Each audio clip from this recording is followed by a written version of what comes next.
Hello, everybody. It's Meteorologist Joe Martucci here at the Press of Atlantic City. It is time for the Something in the Air podcast, brought to you, new episodes, first and third Wednesdays of every month here. And again, we always do the first Wednesday of the month with New Jersey State climatologist Dr. Dave Robinson. The third Wednesday of the month we reserve for special guests.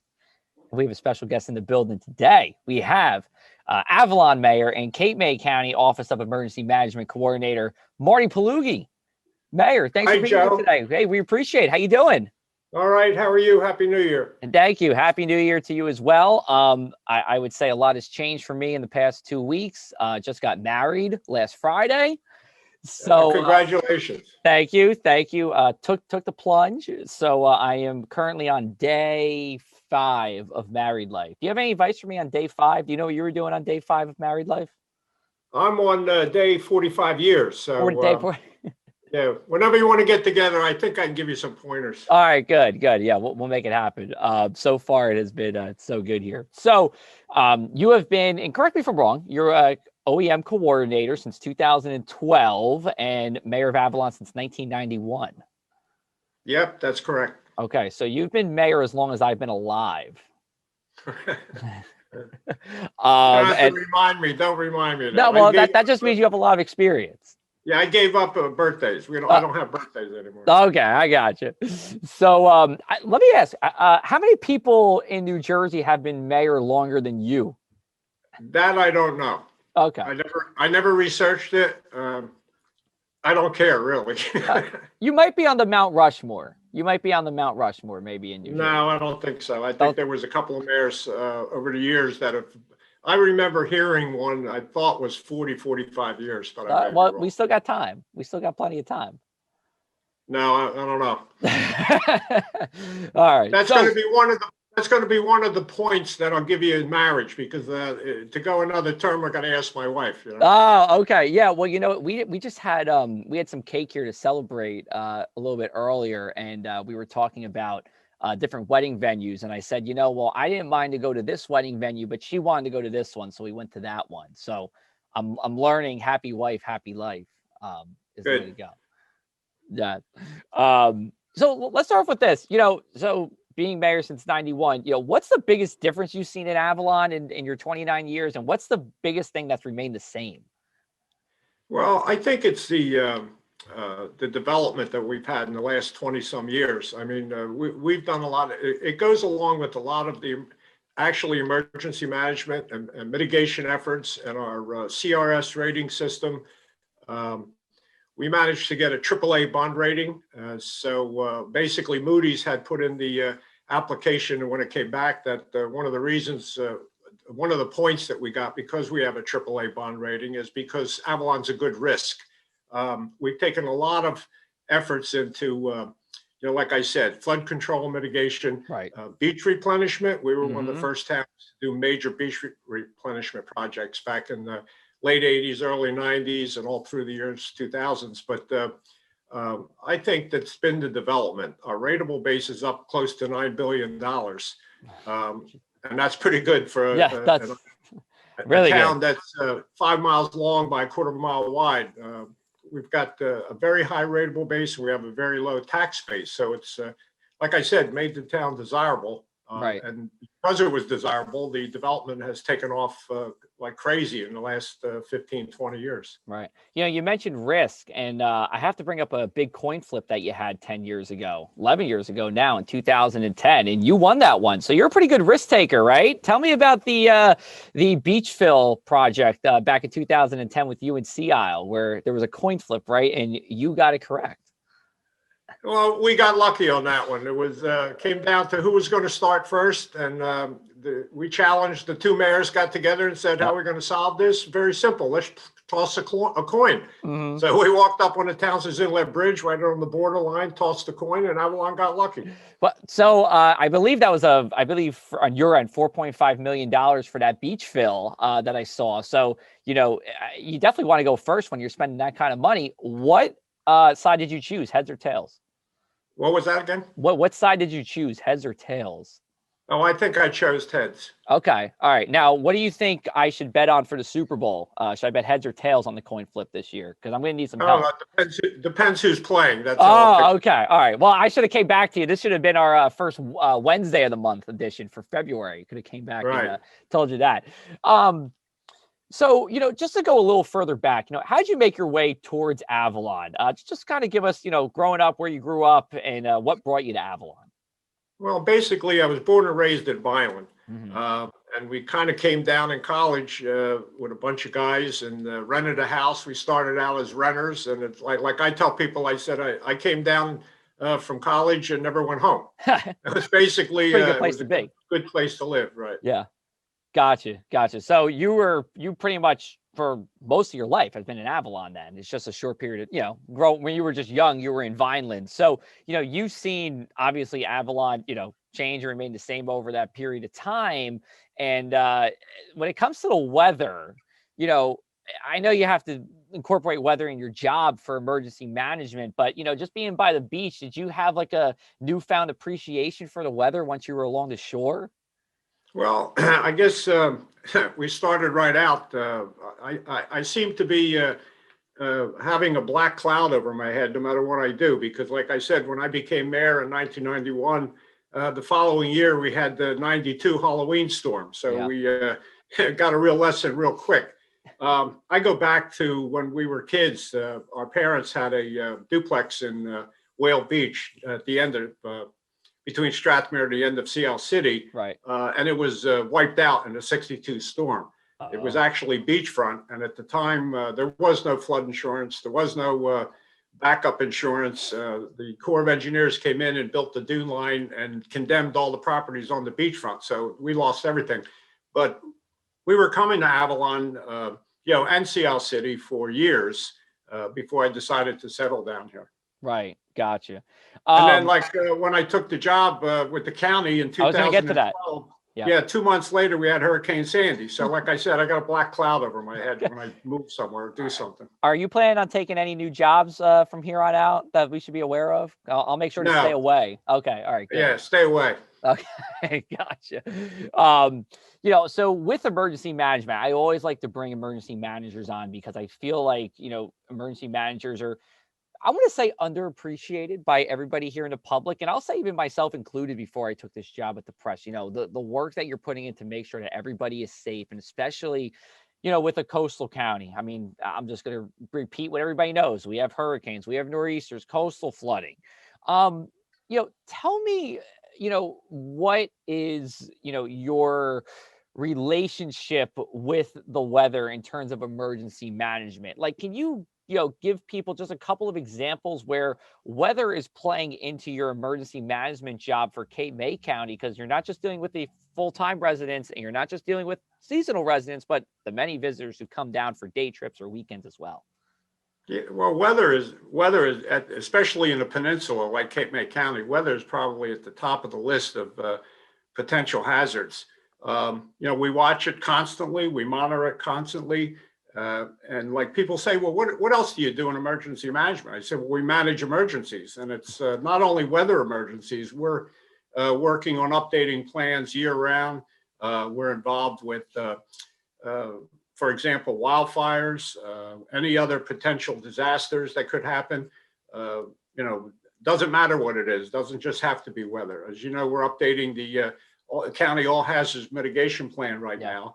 And actually, the other part of that plan is all the municipalities in the county are also updating their emergency operating plan.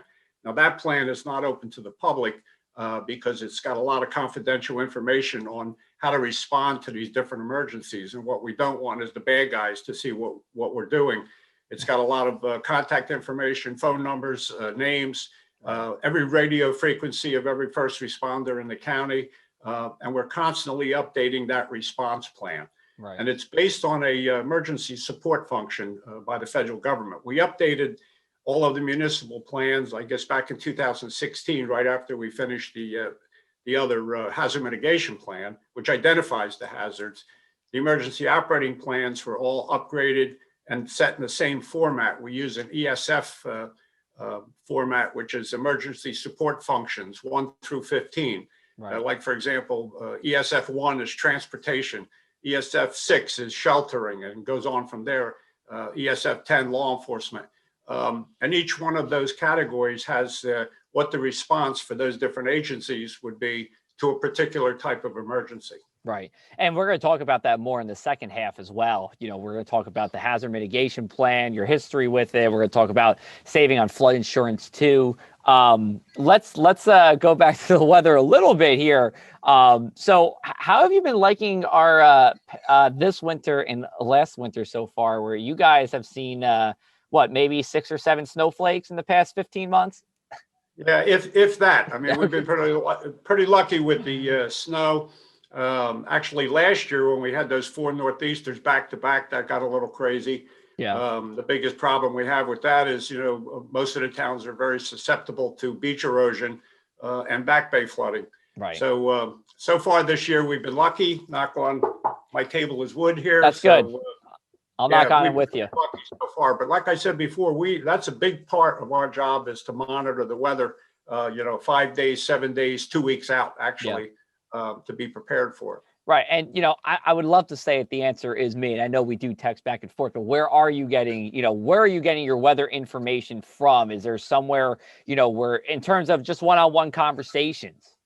Well, the 2 primary sources is the National Weather Service in Mount Holly and the National Hurricane Center in Miami. Yeah. We monitor those 2 sites 24 hours a day. Right. They're the 2 primary sources. And then when we want to get it down to a local level, I call you. There we go.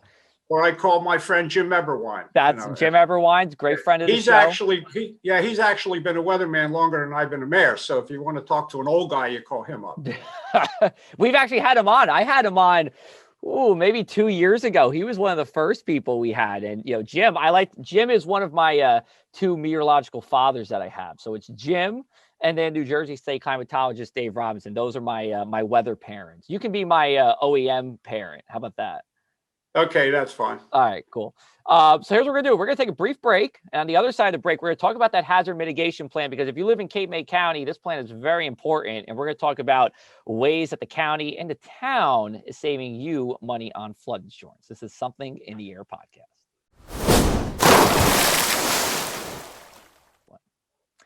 Welcome back, everybody. This is the Something in the Air podcast, brought to you by the Press of Atlantic City. We have Avalon Mayor and Office of Emergency Manager for Cape May County, Marty Pagliughi. We just dubbed him my OEM parent just now to go along with my meteorological parents.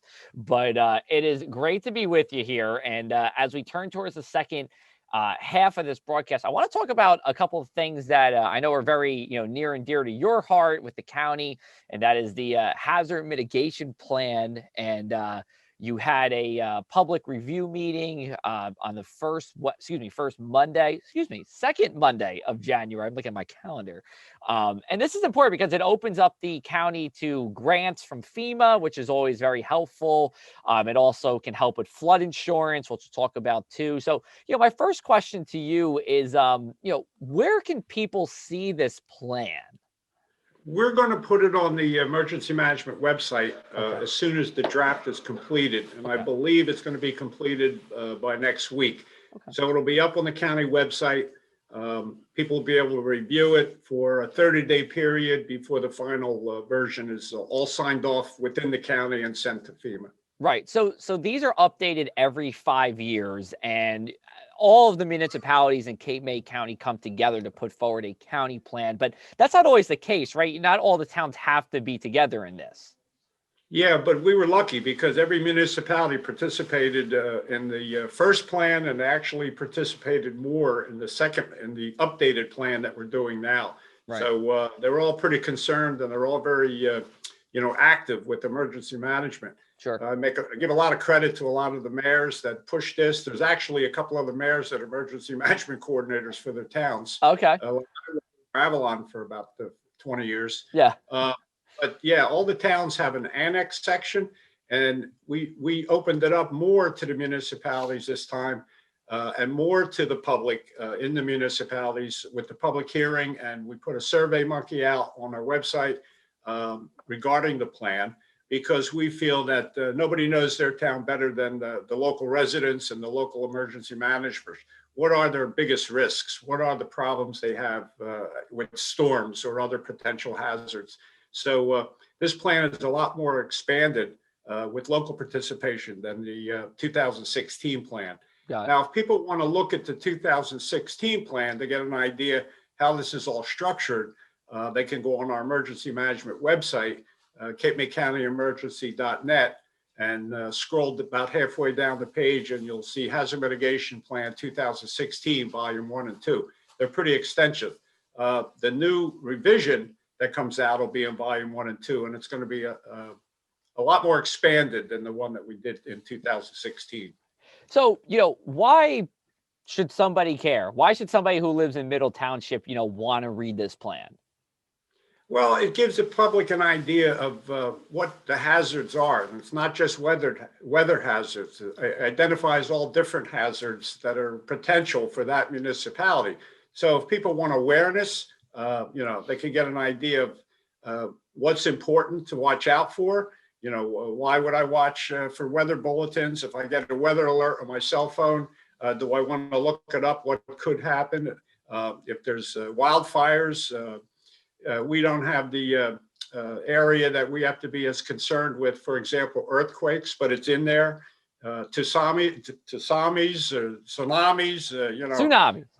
And if you go back to 2012, whoever heard of the word derecho? Yeah, right. Or in 2014, whoever heard of the word microburst? It seems like all new types of weather hazards are coming out. And the plan actually addresses, what the potential dangers are. And like I said, the hazard mitigation plan is really part of a two-part plan. The other part is the emergency operating plan, which actually goes into detail on how we would respond to those different emergencies. Got it. So, every 5 years you are updating with something new. I have to imagine that there's one major event that's updated in the 2021 plan, and that would be COVID-19. And is that correct? That's correct. Yeah. Like I said, we expanded this plan, and one of it is, pandemics, which really wasn't addressed before, but within the last year, we have a lot of experience with that. So the plan is going to address pandemics, and it's also going to address sea level rise. Like I said many times to people, whether you believe in it or not, it's happening. So it's something that we have to start to look at right now. Now, the problems of rangeability are all over the place. I mean, it could be a problem 10 years from now, and some scientists are saying it's going to be a problem 50 or 100 years from now. But the rate of hazard is increasing, whether we like it or not. So it's time to start to address that problem. Right. And, with sea level rise, I tell people all the time when I talk, it's not like we're all going to, die tomorrow from sea level rise. This is a very slow and gradual process, but it is a real one. And we do see, things like real estate, value lost. And we're seeing more floods on, just think about Atlantic City on the Black Horse Pike. That ruins, the economy for a couple of hours. If you can't get a truck to deliver goods into Atlantic City because of coastal flooding, well, that impacts the economy. So they are real things that you are addressing here. And just going back to, coronavirus, I think when you were telling me you started drafting this plan about 8 months ago, so you have to deal with everything coronavirus related, making sure there's testing sites, making sure people are safe, but then you also have to build this plan. So, have you been sleeping at night doing everything? It's not, to be honest with you, that the coronavirus started, probably we started to feel the effects of it in February, but we started the year out with a surprise visit by President Trump. That was major undertaking. It gave us 3 weeks to plan the whole security detail behind that visit. Everything outside of the Wildwood Convention Center was OEM's responsibility, working with local law enforcement, bringing in resources from outside the county. Actually, Marine 2, the helicopter, he landed about 200 feet from my office. So we were hunkered down for quite a few hours that day with our emergency management team. Communications were our responsibility, radio communications, frequencies, that all came under our purview. Then came the coronavirus, and then we had some of the social unrest protests in the spring. And then we were watching the hurricane season with the record number of hurricanes this summer. So we we were glued to the National Hurricane Weather Site, every day, almost 24 hours a day.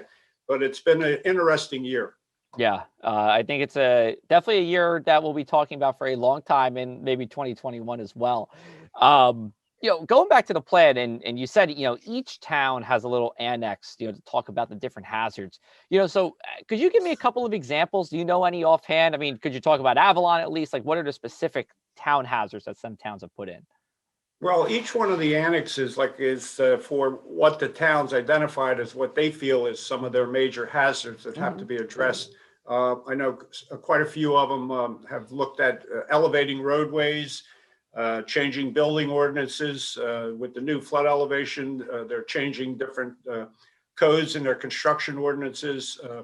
Stormwater pump stations, for example, Avalon has a problem in the north end of the island with a sort of a basin when it comes to rain flooding. When we get some of these heavy storms that you're getting 2, 3, 4 inches of rain an hour, we get a flooding problem. And we're addressing that in the hazard mitigation plan, is identifying it, and then come back in the annex and the operation plan to address that problem over the next couple of years. The thing with the plan is, it's actually, like I said, identifying these, because now you can start the planning on how to correct it. And you're not going to raise the elevation of a road in 1 year. It may take a year of engineering and surveying and getting ready for that flood project. It takes probably 8 months, 9 months to do specifications and a hydraulic study to put in a pump station for stormwater, Right. Tidal flooding.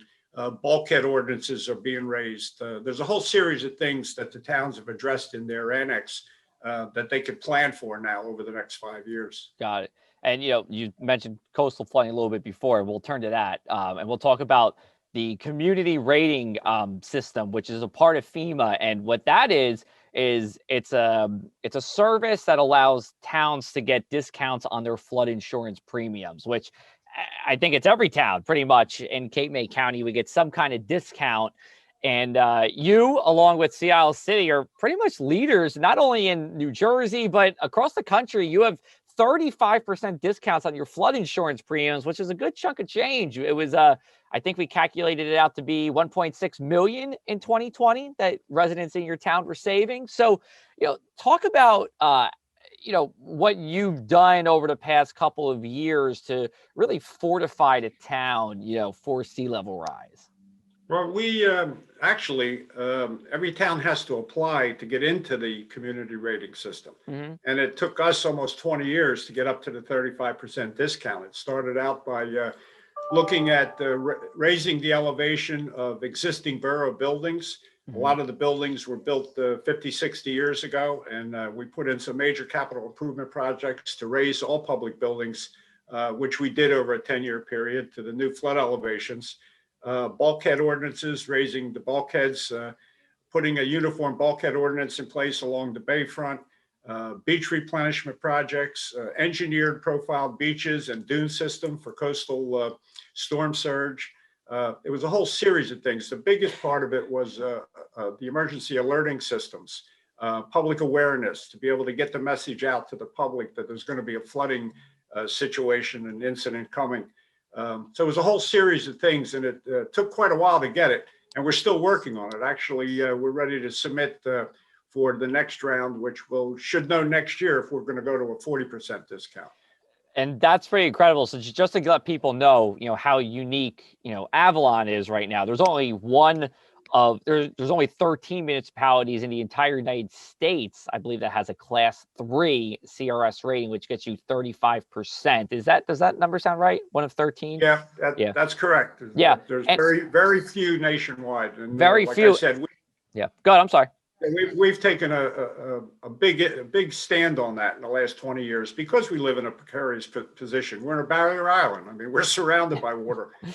So it behooves us to pay attention to it and don't wait until there's an emergency flooding constantly. Because like I said, these projects, they're not done overnight. Sometimes it takes 2-3 years by the time you get the permits, approvals, DEP gets involved, CAFRA. It's a whole series of things, plus the hydraulic studies that take quite a while. The computer modeling is done over maybe a 4 to 6 month period. Right. There's a lot that goes into it. So you don't wait until it gets to be a disaster, and then try to plan for it. So we've done this over a 20-year period. And just to take a step back, so what it is it's from class 10 to class 1. So class 10 would be 0%, class 9 is 5%, class 8 is 10%. You just keep going 5% up with every class rating. So you get to 35% at level 3. And most of Cape May County does get a discount on their flood insurance. Is there any town that doesn't? I'm not sure about that. I'm Okay. not sure if all 16 communities, well, it would be mainly the Barrier Island communities and parts of Cape May and Lower Township that are in the floodplains. Right. Dennis Township may be looking at it where they have some river and lakes with some potential flooding. Same as Upper Township. It's not a big issue for them. Right, right. Some towns it's not a big issue. If there's no real flooding, then there's no real issues. But there are inland towns, even in states like Tennessee or Kentucky that do apply for these CRS ratings just to get discounts on flood insurance for maybe, those couple of houses that live along a river or, a creek or something like that. Right, but it's not just coastal flooding, it's river flooding. And if you notice, there was I'm trying to remember the hurricane 3 years ago, where the suburbs of Houston were completely inundated by rainwater. They had 30, 40 inches in 24 hours or something like that. You had neighborhoods that went underwater that never went underwater before in the history of the town. Yeah. And I doubt very much if many of them had flood insurance. No. But if they did, they would have been covered. Yeah, and that was Hurricane Harvey in 2017, August 2017 that came through. And that was an active year for them because they had multiple storms that went through that same area. So there was a lot of water there. So yeah, exactly. It doesn't have to be just the coast. It can be well inland as well.